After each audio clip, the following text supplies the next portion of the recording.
Singer కల్పన hospitalised అయిన విషయం ప్రతి ఒక్కరికి తెలిసిందే. తాజాగా డాక్టర్స్ కూడా హెల్త్ బులెటిన్ అనేది రిలీజ్ చేశారు. అదేవిధంగా తన విషయంలో ఏవైతే వార్తలు వస్తున్నాయో అవన్నీ కూడా అవాస్తవం చెప్పేసి కల్పన గారు కూడా వీడియో రిలీజ్ చేయడం జరిగింది. అదేవిధంగా ఇప్పుడు ప్రస్తుతం కల్పన గారి ఆరోగ్య పరిస్థితి ఏ విధంగా ఉందన్నది కూడా మనం డాక్టర్స్ని అడిగి తెలుసుకుందాం. సో చెప్పండి, అసలు తను వచ్చినప్పటి కండిషన్ ఏ విధంగా ఉండే?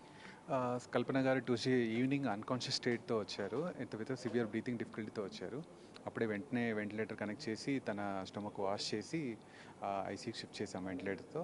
అక్కడ తన లంగ్లో ఇన్ఫెక్షన్ ఉందనే ఉద్దేశంతో బ్రాంకోస్కోపీ చేసి సెక్రెషన్స్ అన్ని క్లియర్ చేసాము. తర్వాత నెక్స్ట్ డే మార్నింగ్ కల్లా she recovered and ventilator remove చేసాము.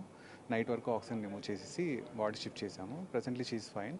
కొంత లంగ్లో ఇన్ఫెక్షన్ ఉంది, దానికి ట్రీట్ చేస్తున్నాము. Otherwise she's fine, she'll be discharge. So అంటే ఎప్పుడు డిశ్చార్జ్ చేస్తారు? అంటే ఈ రోజు డిశ్చార్జ్ చేస్తారని చెప్పేసి కూడా కొంతమంది డాక్టర్స్ అన్నారు. కొంత ఇన్ఫెక్షన్ ఉంది, ఒక 2 days టైం తీసుకోవడం బెటర్ అనిపిస్తుంది. కొన్ని కంప్లైంట్స్ ఉన్నాయి, కాఫ్ అలాంటివి. అవి తగ్గాక వెంటనే డిశ్చార్జ్ చేస్తాం. సో అంటే తను ఇప్పుడు బేసిక్గా ఈ టాబ్లెట్స్ అనేవి ఇంతకు ముందు నుంచి కూడా యూస్ చేస్తున్నానని చెప్పారు కదా. సో అది యూస్ చేస్తూ వచ్చి ఇప్పుడు సడన్గా ఒక 2 టాబ్లెట్స్ ఎక్కువ వేసుకోవడం వల్ల ఈ సిచ్యువేషన్ వచ్చిందంటారా? అంటే కొంత ఓవర్ డోస్ అయింది, దానివల్లే తను ఆ డ్రౌజీ స్టేట్లోకి వెళ్ళారు. ఎంత డోస్ తీసుకున్నా డ్రౌజినెస్ వల్ల క్రిటికల్ అవుతారు కాబట్టి she came in that state. So ma'am మీరు చెప్పండి, సో ప్రస్తుతం కల్పన గారి హెల్త్ కండిషన్ ఏ విధంగా ఉంది? ప్రస్తుతం అయితే ఆవిడ స్టేబుల్గానే ఉన్నారండి. నిన్నటి వరకు అయితే ఒక 2 to 3 లీటర్స్ ఆక్సిజన్ అవసరం పడింది. మెల్లగా ఆక్సిజన్ కూడా వీన్ ఆఫ్ చేయగలిగాము. ఈరోజు వితౌట్ ఆక్సిజనే మెయింటైన్ చేయగలుగుతున్నారు. And she stable as of now అండి.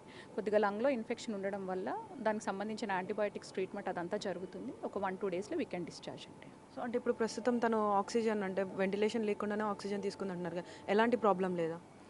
ఫస్ట్ వెంటిలేటర్ నుండి మనము ఆక్సిజన్ సపోర్ట్కి తీసుకొచ్చామండి. ఆక్సిజన్ సపోర్ట్ నుండి కూడా ఇప్పుడు వితౌట్ ఆక్సిజన్ తనంతటికి తానే షీఈ్ మెయింటైనింగ్ అండి. షీ స్టేబుల్ నా.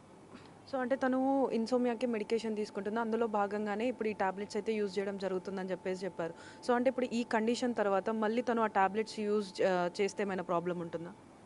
అంటే మనము ఇప్పుడు ప్రస్తుతానికైతే ఆవిడ రికవరీ స్టేజ్లో ఉన్నారండి. మనం ఒకసారి దానికి సంబంధించిన డాక్టర్ కన్సల్టేషన్ తీసుకుని మళ్ళీ తనకి ఆ మెడిసిన్ ఎప్పుడు స్టార్ట్ చేయాలన్నది ఆయన ఒపీనియన్ ద్వారా వి విల్ కంటిన్యూ ఫర్దర్ అండి.